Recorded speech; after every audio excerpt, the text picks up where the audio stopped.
Hi guys, ang dami nagko-comment kung ngayon daw ako nag-vlog. Kasi guys, wait lang guys.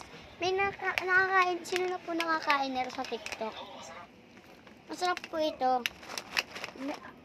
Actually, may laman pa siya guys. Available lang talaga siya. Items, pero ano talaga siya, gulay. Ayun lang po. Ayun po, masarap po siya, masustansya po siya sa mga bata, kung ano-ano. So, may mga masakit, may sakit pala.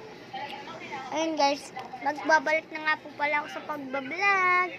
Siyempre, huwag niyong kakalimutan mag-subscribe, mag-follow sa TikTok ko, at higit sa lahat, chat niyo ako sa my Facebook, at huwag niyong kakalimutan, pag nakita niyo ako sa my kung saan, magpa-picture na kayo, huwag na kayo mahiyang magtanong. Bye-bye! Ayun lang po, tandaan niyo po yun ha.